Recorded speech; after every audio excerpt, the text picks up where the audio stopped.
అందరికీ నా వందనాలు.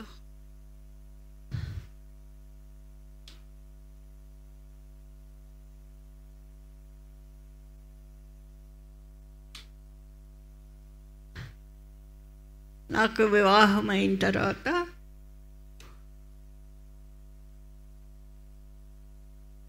1982 28/12 వివాహం అయింది జైపాల్ గారితో. అయిన తర్వాత ఒక వారం రోజులకి నాకు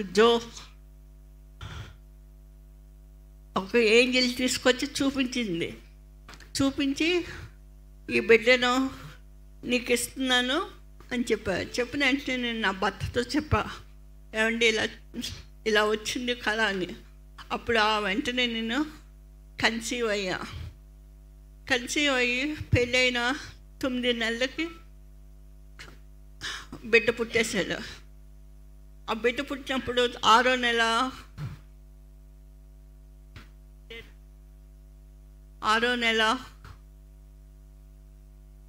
వచ్చినప్పుడు నాకు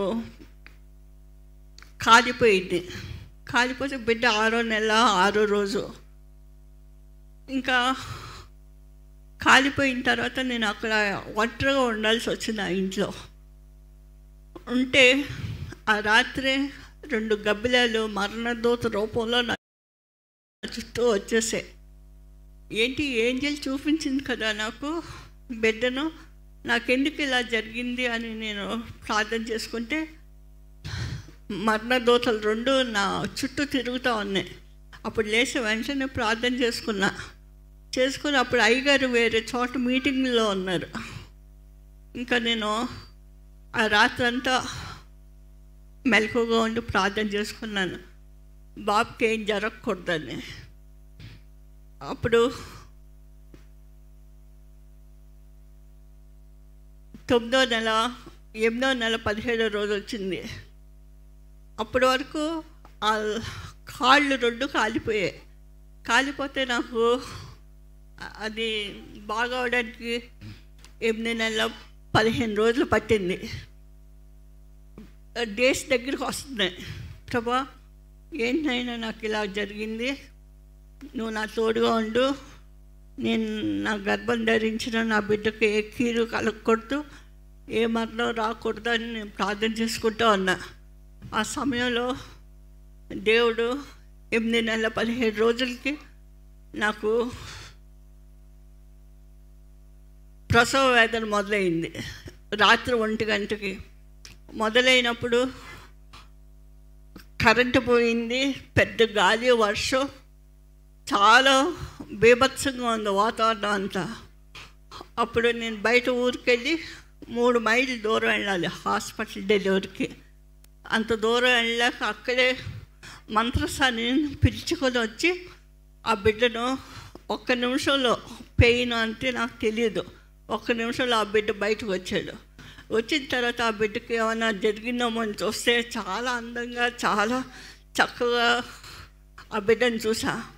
ఆ బిడ్డను ఆయన కృపలోనే పెంచాలని నేను ప్రార్థన చేసుకుంటున్నప్పుడు ప్రభువు నాకు ఆ బిడ్డను ఈ విధంగా ఇచ్చాడు. తర్వాత ఒకసారి తను చదువుకునే సమయంలో నేను గర్భంలో ఉండగా బిడ్డల కొరకు ప్రార్థన చేసేదాన్ని. ప్రభా నా బిడ్డలో అందంగా ఉండాలి, ప్రభా నా బిడ్డలు 6 అడుగుల పైన పెరగాలి అని ప్రార్థన చేసుకున్నాను. ప్రతి చిన్న విషయం ప్రార్థన చేసుకునేదాన్ని. నేను ఏ డాక్టర్ని ఎవరి దగ్గరికి వెళ్ళలేదు నాకు గర్భంతో ఉండగా. ప్రతి విషయం కూడా నాకు ఏ తలంపు వచ్చినా సరే నేను దేవుని నామంలో ప్రార్థన చేసుకొని ప్రార్థనలు అడుగుతూ ఉండేదాన్ని. ప్రభు అలాగే నాకు 3 బిడ్డలను ఎంతో ఎత్తుగా ఎంతో అందంగా ఇచ్చారు. మళ్ళీ నేను నా బిడ్డల కొరకు ప్రార్థన చేసుకున్నాను. ప్రభా నువ్వు నాకు ఇచ్చిన బిడ్డలను నీ సేవకులుగా సిద్ధపరచండి, కోత ఎంతో విస్తారంగా ఉంది, కోసే పనివాడు తక్కువ అన్నది చెప్పావు కదా, నీ కోత పనివాడుగా 3 బిడ్డలను సిద్ధపరచండి అని నేను అలా ప్రార్థన చేసుకున్నాను. ఆ విధంగా 83 17వ తారీఖున పుట్టాడు. తర్వాత నాకు రెండవ బిడ్డ 1985 మార్చి 11 పుట్టాడు. మూడవ బిడ్డ ఆగస్ట్ 1 86 సంవత్సరానికి పుట్టాడు. ఈ విధంగా ముగ్గురు బిడ్డలు దేవుని సేవలో ఉంటూ దేవుని నామంలో బలంగా పనిచేసుకుంటూ ఉన్నారు. ప్రభు కృపలో ఇంతవరకు ప్రభువే నడిపిస్తూ, ప్రభువే వారికి సహాయం చేస్తూ, ప్రభువే బలపరుస్తూ ఉన్నాడు. నా భర్త నన్ను అనేక విధాలుగా ప్రేమిస్తూ, అనేక విధాలుగా చూసుకుంటూ నాకు ఎంతో సహకారంగా ఉండేవారు. ఆయన మీటింగ్కి వెళ్ళేటప్పుడు కూడా ప్రతి నిమిషం పిల్లల కొరకు, నా కొరకు ఆలోచిస్తూ ఉండేవారు. ప్రతిదీ ఆయన చెప్పేవారు, మనం బయటకు వెళ్తే పిల్లల్ని చూసుకోవాలి, మన ఖర్చులు మనం భరించుకోవాలి అని చెప్పేవారు. ఆ విధంగా అలాగే సేవలో ఆయన ఎప్పుడూ నేను వెనక్కి తీయలేదు. ముందు సేవకు పంపించేదాన్ని. పిల్లల ముగ్గురిని దేవుని నామంలో నడిపిస్తూ, పెంచుతూ దేవుడు నాకు సహాయం చేశాడు. ఈ విధంగా ప్రభు కృపను బట్టి నేను ప్రార్థన చేసుకున్నాను. వారు చదువుకుంటుండగా ఒకసారి AMI అనే కోర్స్ చేస్తున్నాడు. అది చాలా పెద్ద కోర్సు, ఎక్కడెక్కడి నుండో ఇస్తారు. ఆ బుక్స్ అన్నీ చదవాలి.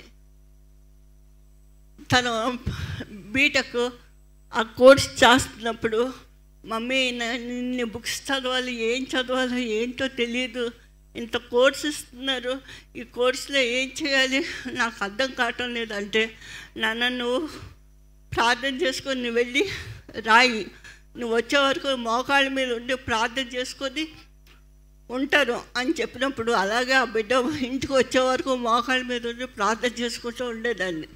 అలా వచ్చాక చెప్పేవాడు, మమ్మీ ఎన్ని పేపర్లు తీసానో నాకే తెలియదు, చాలా బాగా రాశాను మమ్మీ అన్నాడు. ఆ విధంగా A సెక్షన్ ముగించేసాడు. ముగించేసి B సెక్షన్కి వెళ్ళేటప్పుడు తను సేవకు ఈ విధంగా వచ్చేసాడు, అవన్నీ వదిలేసి. కనుక ప్రభు కృపను బట్టి ప్రతి క్షణము నా గర్భంలో ఉన్న బిడ్డల్ని చూసి ప్రార్థించుకుంటూనే ఉండేదాన్ని. నా తలంపులు ప్రభు నామలే చెప్పుకుంటూనే ఉండేదాన్ని.